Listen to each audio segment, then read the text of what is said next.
Yo, it's your boy G. You know what it is. It's the Waratah Rap, round 16. I'm here to kick it off this week with all the upset scores. Seems like so many teams that were expected to win just didn't pull it out. But that's what happens when you get closer to the playoffs. You know what? Let's jump right into the Div 1 women's. The first game is between the Wagga Wagga Blaze versus Bathurst Gold Miners. In one of the most anticipated games over the weekend, the Gold Miners were able to get the victory over the ladder leaders Wagga Blaze. Tegan Burke and Rachel Murray combining for a very impressive 47 of the Miners' 72 points. Now for the next game, we got the Inner West Bulls facing a long drive home after going down to the Tamworth Thunderbolts on the road. Despite the loss, Karen Bulmer was the best on the court for the Bulls with 21 points. Now let's see how the ladder looks in this division.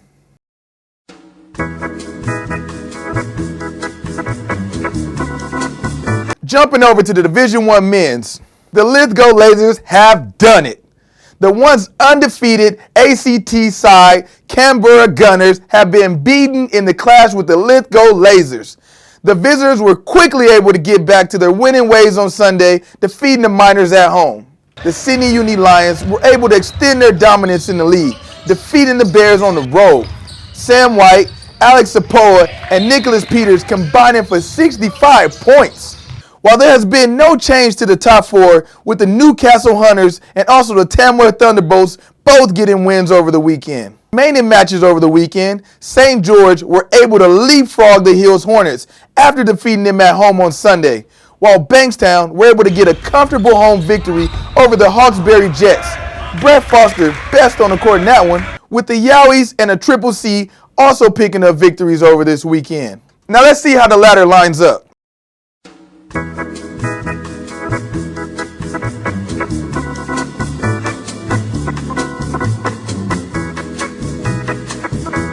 Now it's that time again for the Youth Division Report, brought to you of course by BNSW Campus. Now let's jump right into the Division 1 Youth Women's. The North Bears were able to go back-to-back over the weekend after a 3-game losing streak. The Bears dominated from the tip-off with Annabelle Starr and Kristen Verchech putting in the work for the home team. While in the Sutherland Sharks double, they finished the weekend 0 from 2, going down to both Penrith and Hornsby on the road. The Hunters were able to pick up the road against the Sydney Comets. Demi Wilson and Megan Johnson combining for a very impressive 65 points for Newcastle. Despite the loss, Chelsea Minna was best on the court for the home side. In some remaining matches, Hills and Central Coast Crusaders were also able to get the wins. Now let's see how the ladder looks in this division.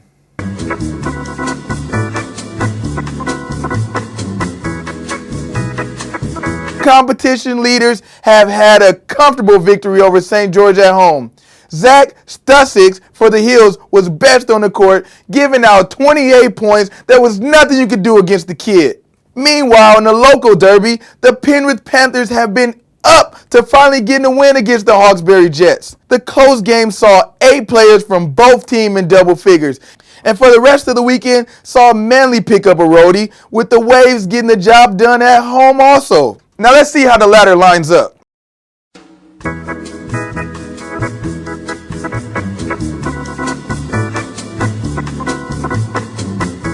Now I'm ready to give you the scores for the Division 1 Youth Men's.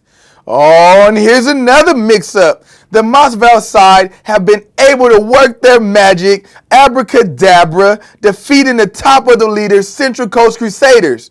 The home side winning nearly every quarter to get a 13-point victory over the leaders. Mossville's Reese Pryor was best on the court for the home side. Now, the Sydney Comets had a standout performance over the weekend. Man, it's so standout, it got them in second place now, defeating the Newcastle Hunters at home. And at 51 points, I got to shout my man Jack Jones out. He dropped 51 points at home.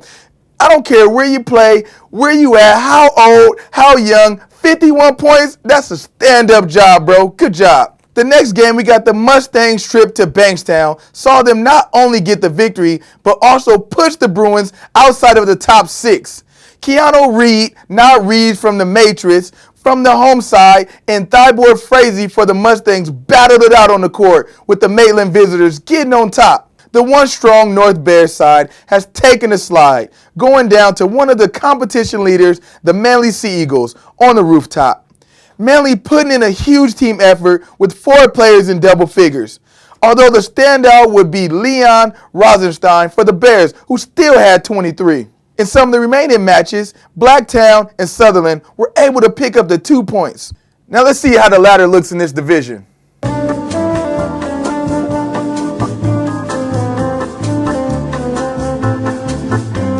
Now it's time to take it to the Championship Women's League. Despite Manly's fine form in the Championship Women's, not this weekend so much. The Bears were able to get the home victory on top of the roof. And it was Barnesy putting in a show-stopping double-double, scoring 26 points, 15 rebounds, and 2 assists. Barnesy was out there getting that business in. And the Hornsby Spiders are back in their winning ways after defeating the Sutherland Sharks at home. The Spiders win in 3 out of 4 quarters with Jamie Kennedy and Sarah Graham back to their usual ways. They're still getting it. They back to being themselves. You know, this whole ladder is going to be changing soon. I just got a feeling.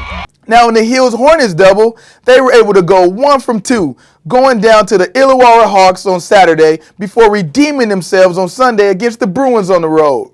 While the Newcastle Hunters are still sitting strong on top of the table, still undefeated so far this season after getting a W at home against the Sydney Comets. Now let's see how the ladder lines up.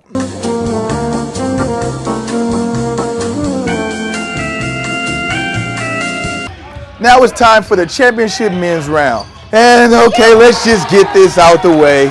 Manly picked up the win against my Bears this weekend. It was a tough match. Manly was on fire. It's okay. Still a long season ahead of us. We got a couple games left. We'll see them later. I'm gonna give some shout outs right now. Dorback, El Boogie, and Levi, they did their thing, but it was Stevie White and Stevie Just Blaze who just heated it up with Stevie Blaze dropping 30 points. Them boys was on fire that night. They got it done. In our next game, a game that the Comets needed to win, they have been pushed out of second place by the Newcastle Hunters, who are now in second place. In a close one, the Comets just couldn't hold back the Hunters' main man, Justin Hammond, dropping the hammer, scoring 26 points, 15 rebounds, and 3 assists. That boy was cooking. The Illawarra Hawks faced a tough weekend, going down to both the Hills Hornets and Triple C's. While the Bankstown Bruins are cheering after the Sharkies were able to get the upset victory over the weekend, which has now allowed the Bruins to push into the 5th position. Isaac Turner, Jeff Gerlach, and Brandon Crompton combining for 60 points in that one. Meanwhile, the Bruins were also able to get the W at home this weekend over the Maitland Mustangs. Now let's see how the ladder looks in this division.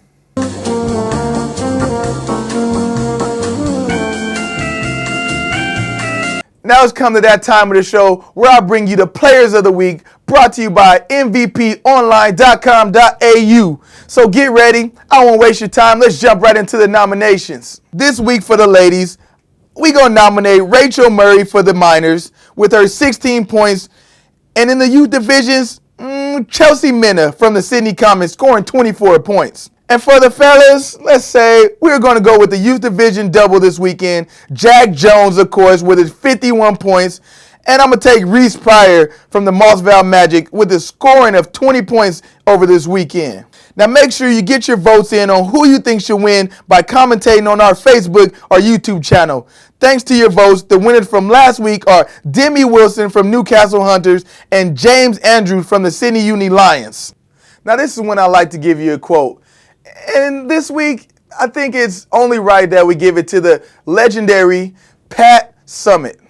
You know, she said, you can't always be the strongest. You can't always be the most talented or the most gifted in the room, but you can always be the most competitive. So with that in mind, coming down to the end of the season, make sure you always compete. Leave it all on the court. Don't have no regrets. Thanks, Pat Summitt. RIP.